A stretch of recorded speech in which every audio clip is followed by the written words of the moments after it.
여러분, 아버님이 얼마나 원칙적인 분이냐면 1990년에 모스크바에서 언론인대회가 있었어요. 그때 소련이 바로 대전환기입니다. 아주 살벌할 때야. 소위 그 고르바초프가 나와서 개혁을 시작해가지고 사회적으로 대전환할 때야. 이 고르바초프라는 사람이 굉장히 우리한테 기여를 많이 했죠. 정말 이름 그대로 고루고루 일을 했죠. 고르바초프니까. 소련에 가니까 뭐 푸자가 많더만, 영자인지 순자인지 몰라도. 근데 모스크바 컨벤션에서 제가 직접 참여를 했으니까 한 600명을 모았는데 KGB가 한 1000여 명 왔어요. 쫙 포위를 했어요. 전부 권총 차고 세계 종교 지도자, 사상 지도자, 또는 뭐 세계 평화 운동을 하는 사람이 와서 공산당의 최고 본거지인 모스크바에 와서 무슨 연설을 하냐 그런 얘기야. 즉각 통행, 동시 통행이 이루어지고 거기서 선생님께서는 소련이 하나님으로 돌아가지 않으면 망한다 그러더라고요. 공산국가는 종교가 없잖아요. 신을 다 부정해버렸잖아요. 거기서 소련이 만일 하나님 앞으로 안 돌아가면 망한다 그러더라고요. 권총을 쟁기는 소리가 제깍 나더라고. 다 쏠라고. 가슴이 콩팥하다. 왜 아버님은 저렇게 얘기를 직설적으로 해버릴까? 그냥 좀 돌아서 얘기를 하면 안 될까? 한치의 양보가 없습니다. 크레므린 궁에 가서 고르바초프 앞에서 책상 치면서 연설하신 거예요. 소련의 젊은이들을 미국에 유학시켜서 민주주의가 뭔가를 공부시켜라. 약속하라고. 6가지 원칙을 제시했습니다. 우리 유정관 회장님도 그때 다 참여했지만. 저희들의 생각으로는 상상을 초월하는 거예요. 원칙 앞에는 한치도 돌아설 수가 없다. 저 어르신은. 그게 본인이 얼마나 고통스럽겠어요. 사람이 돌아가는 재미로 사는 거 아니요. 피해가는 재미로. 우리 변명도 잘하잖아요. 우리들은.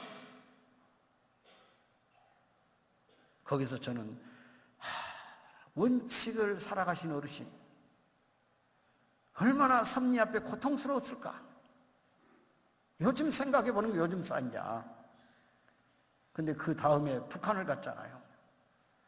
저는 마치 북한은 수행은 못했습니다만은 단동이라고 그 신의주 앞에 압록강 호텔에 거기 머물고 있는데 뉴스를 트니까 아버님 평양에 계시는 거예요. 만수대. 거기서 연설 장면이 중계되는 거예요. 바로 압록강 건너니까. 생생히 봤어요. 거기서도 김일성 주체사상을 사직을 비판해버린 거야. 주체사상 갖고는 안 된다고. 그건 동네 사상이라고.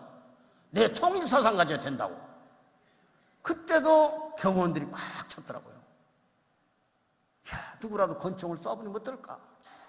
막 눈물을 쏟으면서 기도를 했습니다. 아버님 생명만은 구해달라고. 근데 다녀오신 데 말씀 들어보니까 아버님을 수행 담당자들이 6명인가 7명이 됐대요. 근데 그 사람들한테 각서를 받아왔더라고요. 9일 동안에. 아버님을 존경하고 아버님을 김일성 주석과 대등한 자리에, 더 높은 자리에 모신다고는 각서를 개인적으로 받아오시더라니까. 그 하나님의 명령 없이 어떻게 그 일을 하겠습니까? 근데 제가 세계일보 사장 때 평양을 갔지 않습니까? 가서 김용순이하고 같이 영빈관에서 식사하면서 얘기를 들어보니까 김용순이 그 증언을 하는 거예요. 아태 위원장 김용순, 김정일의 오른팔, 김일성의 보좌관이었고, 제가 세계일보 사장인데 그때 김용순이 이렇게 얘기합니다. 설용수 사장님, 그래요. 그 박보희 사장인 줄 알 때 언제 바뀌었구만요. 말투가. 그러더니 하는 소리가 그 세계일보는 반동신문입니다. 그래서 깜짝 놀라고 무슨 반동이 그랬더니 조선일보를 따라가더만요. 조선일보처럼 자기를 비판한다, 이게 북한을. 그래서 제가 거기서 그런 얘기를 했어요. 우리 신문은 경영과 편집이 분리되어 있습니다. 경영은 사장이 하고 편집은 편집인이 주도를 하기 때문에 신문 논조에 대해서는 관여를 못합니다. 딱 그래버렸어요. 그랬더니 무슨 회계망측한 소리를 하고 있어. 사장이 마음대로 하는 거지. 이 자본주의 생리를 알 리가 없지, 그 사람이. 경영과 편집이 독립되어 있다는 걸. 우리 사장님도 계시지만은 편집은 편집이고 경영은 사장이고 그런 겁니다. 독립이 돼서 거기 관여는 할 수 있어요. 그러나 일일이 관여를 못합니다. 신문을 하루에 어떤 날에 7번도 찍어요. 뭐 한 번 찍어서 돼보는 게 아니고. 그건 전적으로 편집인의 권한이에요. 사장은 경영을 하는 사람이고. 물론 신문의 논조의 방향이나 큰 머릿기사는 또 상의할 수 있습니다. 무슨 해계망측한 소리를 해요, 그래요. 그러면서 좀 도와주시오, 그러더라고, 그때는. 그러더니 하는 소리가 문 총재님을 내가 살렸습니다, 그러더라고. 내가 살렸다고. 그 증언을 하는 거예요. 그날 만수대 연설장에 와가지고 갑자기 하나님주의를 들고 나오시더니 주체성을 비판하더라는 거예요. 그 경호실장이 와서 위원장, 갈겨버리 하겠습니다, 이러는 거예요. 갈겨버리 하겠습니다, 그러는 거예요. 그래서 권총을 탁 잡았다는 거예요. 잠시 주성님이 묘양산 별장에 계시는데 거기 연락한 뒤에 갈겨도 늦지 않다고. 저분은 도망갈 사람은 아니라고 그랬다는 거야. 얼마나 생동감 나는 얘기. 지금 여러 사람이 거짓말하겠습니까? 우리 이종환이 그거 들었잖아요. 갈겨버리겠습니다, 그러더란 거야.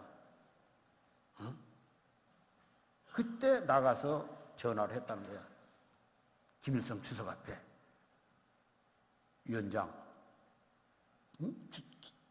노동당 중앙위원회 위원장이고 국가 주석이니까 이제 자기들끼리 위원장 동지 그렇게 부른가 보죠. 위원장 동지. 그 문선명 목사가 와서 주체 사상을 비판합니다, 그랬다는 거예요. 김일성이가 아무 소리 안 하더래요. 그 시간이 자기 말 한 5분 걸린 것 같다고 그래요. 5분. 얼마나 길든지. 무슨 대답이 시작 행동을 할 텐데 딱 전화를 했는데 조용하더라는 거야. 전화기가 고장난 줄 알고 이렇게 흔들어 보니까 소리는 나더라는 거야. 근데 한참 있다가 김동지 놔두라고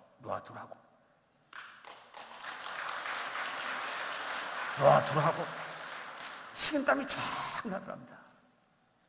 그러더니 하는 소리가 진짜 목사가 왔구만 그러더라는 거예요.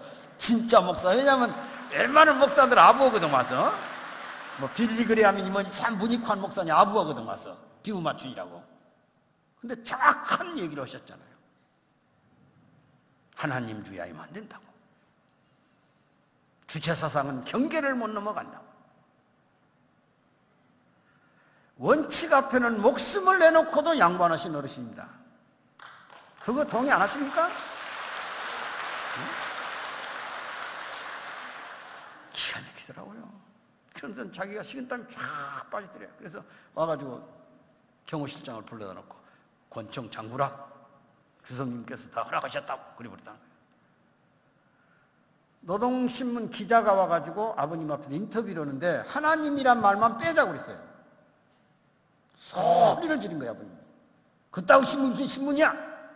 내 연설의 핵심이 하나님인데 하나님주의를 빼고 무슨 주의가 성립돼? 그래서 노동신문 생긴 이래 처음으로 하나님을 넣은 거야. 거기다가 지금 그 신문 자체가 있는 거야. 응? 웬만한 사람 같은 곤충 천놈들이 왔다 갔다 하는데 웬만하면 그거 빼버리라고. 그냥 적당히 해. 안 되겠어. 조건만 세우면 되니까. 천만의 말씀. 아버님 앞에는 조건, 기간, 탕감이라는 앞에 딱 붙은 거에 일체도 용서가 없습니다. 그것을 저는 가까운 데서 뵙고 그렇게 알고 있습니다. 제가 세계일보 사장은 비유하는 참 재밌습니다. 어느 날 한남동 식당에 자리가 비었다고 황선조 회장이 불렀니 누가 불러요. 그래서 들어갔더니 송병준 사장님이 와가지고 아마 이제 사의를 표명한 모양이야. 사람이 또 기회를 잘 잡아야겠더만. 그런 거 보면 그 운이 따라서 그런지 어쩐지. 그래서 이제 밥상에 앉았는데 이렇게 한번 둘러보더니 설령수가 하라고 그러더라고요. 그 금방 되더만 사상이 또. 그래서 정신이 바짝 나가지고 저는 언론을 잘 모릅니다 그랬더니 이 사람아 누구나 알고 오나 하라니까 자네 그동안에 뭐 비둘기 아니야? 아주 비꼬면서 비둘기란 게 콩 먹고 그 대나무밭에서 구구구구 돌아다니는 비둘기 아니요? 그래서 뭔 말씀하시려고 비둘기라고 한가 그랬더니 조금 있다가 이제는 독수리가 된다고 독수리는 콩 안 먹는다고 고기 먹지. 큰 인물 하나 만들어 주려고 하는데 그걸 왜 마다고 해? 그러더라고. 아, 그때 정신이 나더라고. 해야겠구만 이거. 허겄습니다. 그래 그랬지. 그렇게 해보니까 또 되더라고. 되기는 앉으면 해주는지 앉으면 된다고 누구나 뭐 사장은 다 돼요. 되기는. 근데 이제 아버님의 위대함을 안 것은 신문 사장 1년쯤 됐는데 김대중 대통령이 연락이 왔어요. 그때 6.15 선언 직후입니다. 2001년 2년이네. 2년 6.15가 나가지고 여론이 풍부해요. 왜냐하면 6.15 선언 중에는 제2항의 통일 문제가 들어있어요. 어떻게 들어있냐면 우리 측에서 제안하는 남북 연합단계하고 북측이 내놓은 남북 연방제라는 게 있는데 연방제도 두 단계로 나눠가지고 하나는 낮은 단계, 하나는 높은 단계 그럽니다. 근데 낮은 단계 연방제하고 유사점, 상사점이 있다 그런 얘기야. 역대 대통령 중에서 김대중 대통령만큼 통일 문제를 깊이 연구하신 어르신은 없어요. 지금 우리 여기 대통령 되신 분은 아예 모르고 저분은 몰라. 접근 자체가 안 돼. 브로드다로 강둑 미는 데는 이제 도사인데 양반이. 지난번에도 얼마나 부끄러운 일이 있었냐면 연평도 포격 때 청와대 벙커에 가서 긴급 안보회의가 열렸어요. 근데 거기서 이 대통령께서 뭐라고 얘기를 해버리냐면 비행기들은 뭐 했냐고 그랬습니다. 여러분 얼른 들어봐도 비행기는 인천공항에 있는 게 비행기 아니요. 적어도 군 통수권자쯤 되면 전투기는 뭐 했냐 이렇게 나와야지. 좀 더 전문으로 들어가려면 F-15는 뭐 했냐 이렇게 나오든지. 그 군대를 안 가보셔가지고 이분 그냥 벙커 안에서 그냥 비행기들은 뭐 했냐고 말이야. 그러니까 전문적 지식 있는 사람 저 양반은 전투기하고 항공기를 구분을 못하는구만 여객기를 이렇게 나오는 거예요. 그러니까 내가 뭐 누구를 평가하는 게 아니고 통일에 관한 한 김대중 대통령은 상당한 부분에 공부를 하셨어요. 그래서 그분이 소위 김대중식 통일 방안을 거기다 접목시켜가지고 1단계는 교류협력이고 2단계는 연합단계고 3단계는 완전 통일 단계에서 2단계를 꺼내고 북한에서는 김일성이가 80년에 고려 연방민주공화국 창설 방안을 내놨는데 그 연방제 통일이거든요. 근데 그걸 우리가 직접 못 받아들이니까 두 번째로 너나 둘로 낮은 단계 높은 단계로 해서 낮은 단계를 끌어내가지고 둘이 소위 짝짝꿍이 된 거예요. 거기서 그것을 협의원이라고 김정일의 전용기를 타고 전용차를 타고 소위 영빈관까지 간 거예요. 25분이면 가는 거리를 57분 돌아가지고. 이건 미국에서 깜짝 놀란 거예요. 모든 위성이 동원돼가지고 촬영을 하고 있는데 이 대통령이 타고 가는 별도의 자동차가 안 나온다고 말이에요. 의전상 나오게 돼 있는 거예요, 따로. 근데 김정일 차를 타버렸다, 이게. 그때부터 미국이 이제 추격이 안 돼요. 왜? 방청장치가 돼 있어, 그 차는. 녹음이 안 된다, 그런 얘기야. 그래서 부시가 김대중 대통령을 굉장히 불시는 거예요. 둘이 뭔 모종의 썸씽이 있었다, 그런 얘기야. 그래서 미국하고 정상회담할 때 첫 마디가 대통령이라 안 부르고 디스맨, 당신 말이야, 그 뜻이야. 어떻게 그 김정일이하고 의전에도 없는 자동차를 타고 행동을 하냐, 그런 뜻이지. 그리고 27분이면 가는 거리를 57분씩이나 왜 돌아다니냐, 그런 뜻이야. 그래 물어본 거야. 비행기 차 안에서 뭐 했냐고. 근데 김대중 대통령도 머리가 샤프합니다. 처음 만난 사람이 뭔 얘기했겠냐고. 건강 얘기 좀 하고 일기 얘기하다가 끝났다고 그랬더니 무슨 일기 얘기를 50분씩이나 하고 있냐고. 응? 그게 이제 의심이 된 거예요, 그동안에. 어쨌든 그것이 여론이 잘 안 돌아가니까 신문사 사장을 불러다가 당부를 하려고 나를 아침 조찬에 초청했다, 그런 얘기예요. 그래서 뭐 대통령이 오라고 하는데 뭐 기분은 썩 안 좋진 않더라고. 그래서 내가 가서 내 주장도 좀 해야 되겠다고 싶어가지고 갔습니다, 아침에. 박지원 비서가 앞에 와서 영접을 하고 안에 문 열고 들어가니까 그 청와대 영빈관에 김대중 대통령이 나와 계시더라고요. 그래서 둘이 끌어안고 딱 앉았는데 첫 마디가 아버님의 문안을 묻더라, 그런 얘기야. 건강이 어떠십니까?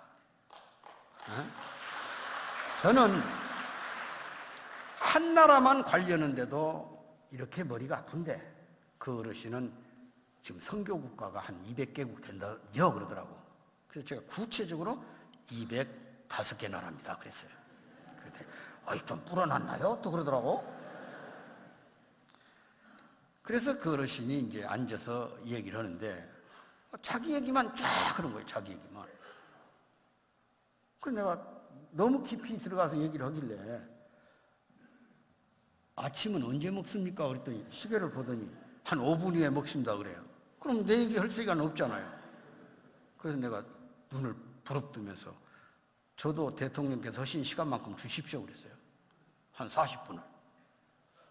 그랬더니 어물어물하더니 박지원 비서를 부르더니 모든 일정을 미루라고. 그 설사장님 얘기 좀 드려야 되겠다.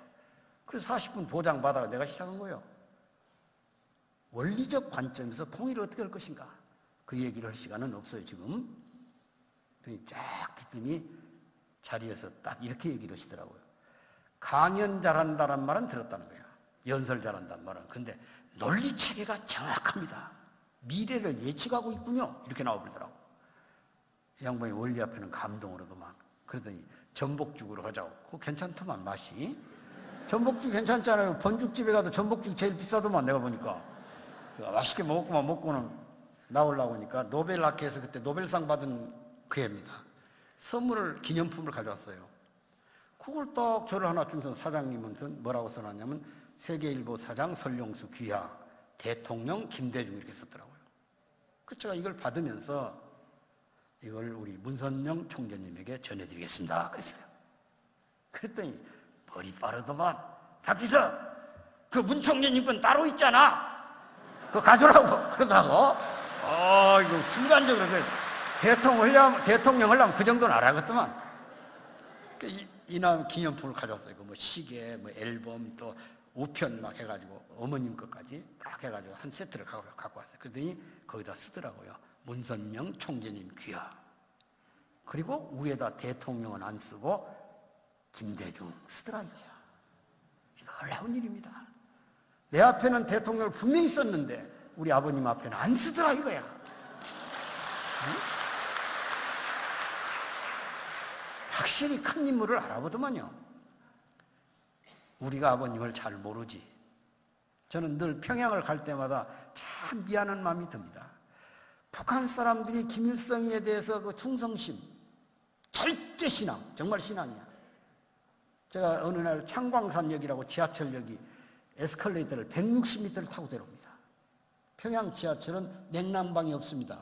섭씨 20도가 항상 유지되니까 너무 깊이 파가지고 그 밑으로 여름철인데 8월달인데 쫙 사람들이 에스컬레이터를 타고 내려와요. 출근하려고 아침에. 여름이니까 옷은 다양하게 입었죠. 막 간단하게. 근데 한 사람도 이 심장 위에다 김일성 초상휘장을 빠뜨린 사람이 없더라 그런 얘기야.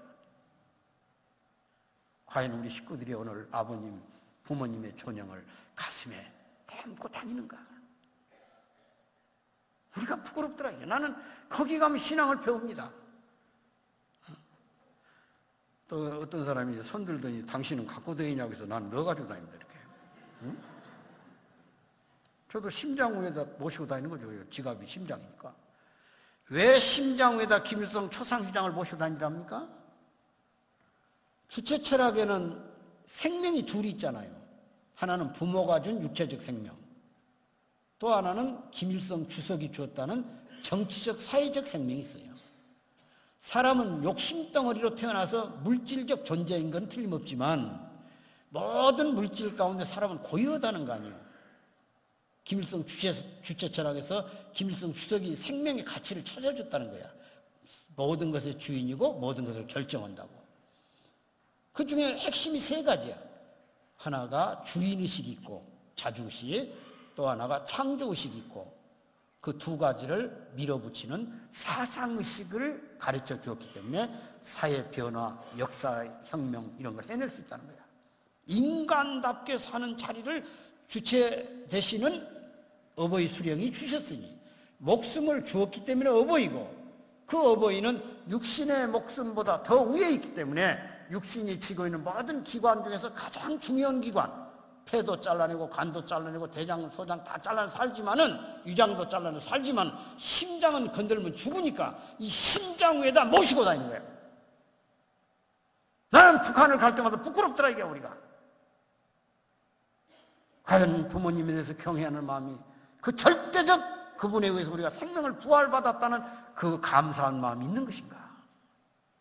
어제 저희도 KBS가 특집 8시부터인가 했잖아요. 거기서 북한 사람들 들어보세요. 가난하다 이게 북한이. 그래도 통일만은 어버이 수영님에 의해서 해야 된다는 거 아니야. 골고루 사는 세상을 연다고 그러니까. 남쪽 잘 산다 이게야. 빈부격차가 뭐며 이 도덕적으로 음란한 것이 뭐며 이거 지적하더라고. 북한 사람 다 알고 있더만. 통일은 자본주의 통일은 안 된다는 거야. 사람 취급도 안 하고 말이야. 그 북한하고 남한하고도 가인아벨 아버님이 아벨 입장에 서기 참부모고 저 거짓 부모인데 어버이 아니요 저 사람도. 똑같은 거야. 거기도 주석궁 있고 여기도 천정궁 있잖아요. 용어 하나도 안 틀려. 그래서 어떤 때는 이런 의심을 해본다니까. 우리 아버님하고 김일성하고 같은 학교를 다니셨나? 어디서 함께 공부한 것 같아 기분에. 어쩌면 똑같은 용어들을 쓰고 있는지 모르겠다 그런 얘기야. 인민대당, 대궁전 뭐 이런 것들이. 그래서 우리는 사회에 가서 부모님의 가치를 받고 인정받고, 또 우리는 그 길을 정말 오늘의 시대에 우리가 할 일이 뭔가를, 아까 본문에 나왔지 않습니까? 지금 인류가 마지막 길에 와 있어요. 지금 남북 문제도 그렇습니다. 정신을 읽어야 됩니다. 이제는 우리 통일의 주도 세력이 우리예요. 우리가 멈춰 있을 수가 없어요. 저한테 당장 연락 와서 천복궁, 천정궁 훈독회 좀 가자고.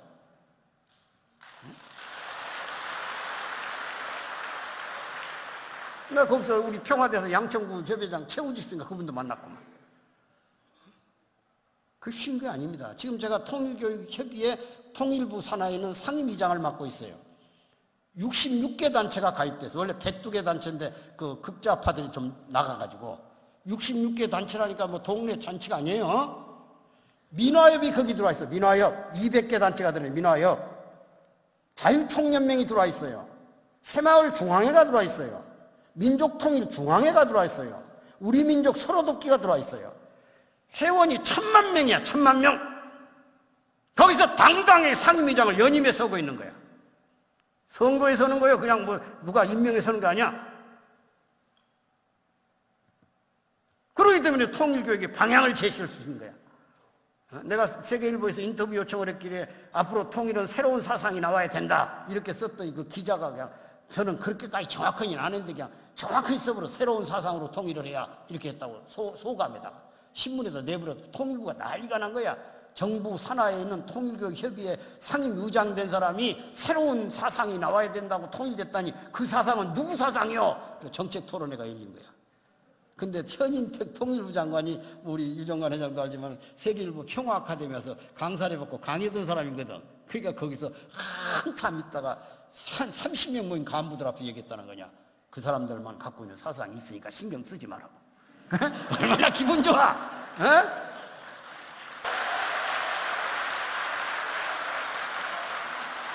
뭘 가지고 통일하고 자기들이. 뭘 가지고 통일해. 남북을 뛰어넘는 실력이 있어야 되는데. 예를 들면 신라가 삼국통일했어요.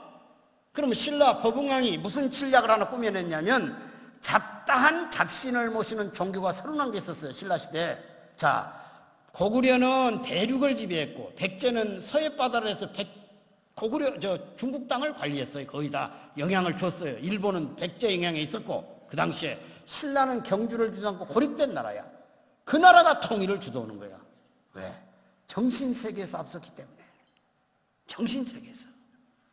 그래서 법흥왕이 잡다한 종교의 모든 분열된 여론을 통합해가지고 국민 의지를 만들려고, 소위 일심일미 사상을 만들어내려고 2차돈을 불러옵니다. 2차돈. 여러분 교과서에서 목이 잘리니까 흰피가 나와서 국교로 받아들였다는 그 2차돈 불러다가 조용히 왕이 물어요.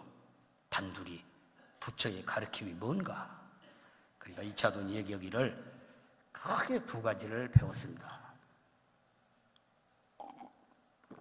첫째가 소유를 갖지 말라고 했습니다. 소유를 부정을 하고 있습니다. 둘째가 모든 결과는 원인에 의해서 이루어진다고 그랬습니다. 연이죠.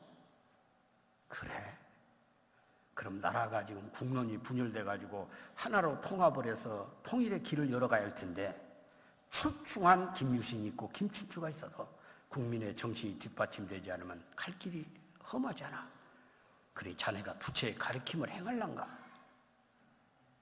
그러니까 이차돈 여부가 있겠습니까? 이 목숨 그리 대단합니까? 뜻대로 쓰시죠. 그래서 곡간에 가서 이차돈의 목을 베는 거요. 그리고 거기 피를 다 뽑아내고 소 젖을 짜다가 넣어놓고 목을 다시 붙여서 용시를 씌워가지고 앞 밖에 내놓고 신하들을 쫙 불러놓고 설법을 하는 거예요. 이차돈이 목을 비어서 내 목에서 흰피가 나오면 부처님의 가르침이 진실인 걸로 알아라고 했으니 여러분들 동의하냐고 그랬더니 의의가 없다는 거야. 그래서 칼군을 시켜가지고 춤을 추다 또 이미 떨어진 목이야 붙여놔서 그러지. 거기서 저 피가 나온 거지. 뭔 그 사람 목에서만 흰 피가 나왔겠어? 응? 그러면 성철 스님은 왜 안 나와? 법정 스님도 나와야지 그러면. 응? 다 신략이랑 신략. 그 시대를 뛰어넘을 수 있는 신략을 쓴 거야. 그래서 불교국가가 되고 부처님의 가르침 속에 가장 중요한 것은 개인의 수행을 위해서 산속에 들어가지 말고 대중 속에 들어와서 대중과 함께 수행을 해라. 그래서 정토의 나라 서방 나라를 가게 해라. 거기 원효가 나오고 의상이 나오고 원광이 나오고 해안이 나온 거예요. 그래서 민중과 함께 부처의 나라를 이루겠어. 그래서 원효의 사상 가운데 가장 핵심 사상은 하나는 화쟁론입니다. 화쟁론. 쟁론을 잠재우는 사상. 어떤 논쟁이든 주장은 할 수가 있어, 논리를. 그러나 생산적이지 않는 건 하지 마라 그런 얘기야. 부처의 참뜻 앞에 가서는 다 거품이 되니까. 두 번째는 대승기신론소. 한 사람의 수행을 통해서 부처가 된들 중생을 어떻게 할 거냐. 중생과 함께 가라, 함께. 그래서 대승기신론이 되는 거야. 대승, 큰 수레 타고 같이 간다. 소승의 수레등으로. 이게 화엄종교가 되는 거야. 오늘 우리 통일원리가 대중화되고 통일원리가 세상의 지도지침이 되고 모든 벽을 뛰어넘는 새로운 이념으로 정착할 수 있는 시대적 정신을 우리는 가져야 됩니다. 지금 우리 여러 다문화 가족이 살잖아요.